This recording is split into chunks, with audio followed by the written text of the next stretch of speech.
Welcome to VVV9 news channel. కేంద్ర NDA ప్రభుత్వం రైతు వ్యతిరేక బడ్జెట్ ను వ్యతిరేకించండి. సంయుక్త కిసాన్ మోర్చా పిలుపు. ఈ రోజు సంయుక్త కిసాన్ మోర్చా పిలుపు మేరకు నందిగామ గాంధీ సెంటర్ నందు ప్రజా సంఘాల ఆధ్వర్యంలో బడ్జెట్ ప్రతులను దగ్ధం చేయడం జరిగింది.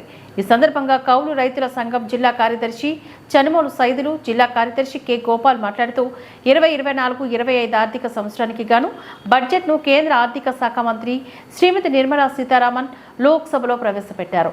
ఇది పూర్తిగా రైతు కార్మిక వ్యతిరేక బడ్జెట్.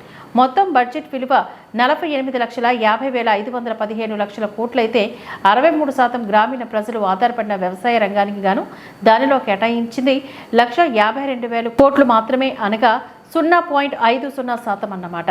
వ్యవసాయ రంగానికి అవసరమైన ఎరువులపైన, ఆహారం మరియు ఇంధన సబ్సిడీలలో భారీగా కోత విధించారు.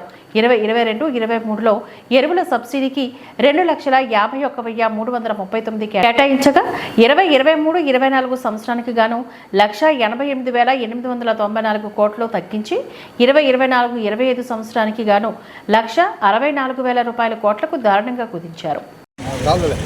ఈ నెల 23వ తేదీన కేంద్రం ప్రవేశపెట్టినటువంటి బడ్జెట్లో చాలా దుర్మార్గమైనటువంటి బడ్జెట్ ఇది మొత్తం దేశంలో కార్పొరేట్లకు అనుకూలంగా తయారు చేసినటువంటి బడ్జెట్.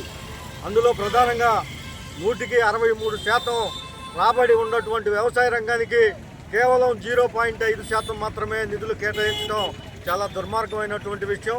వ్యవసాయ రంగానికే కాదు, ఈరోజు ఆహార ధాన్యాల మీద కానీ, వ్యవసాయ రంగానికి ఇచ్చే సబ్సిడీల మీద కానీ, కార్మికులకు ఇచ్చే సబ్సిడీల మీద పెద్ద ఎత్తున కోత విధించారు.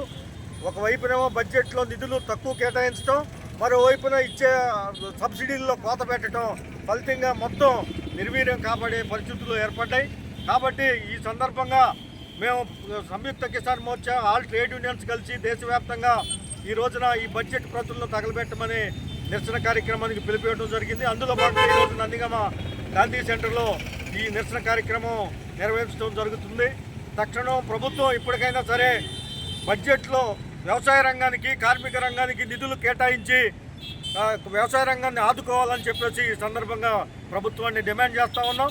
లేని ఎడల రాబోయే కాలం వ్యవసాయ కార్మికులకి, అదేవిధంగా రైతులకి ఆగ్రహానికి గురికాక తప్పదు అనేది హెచ్చరిస్తూ ఉన్నాం.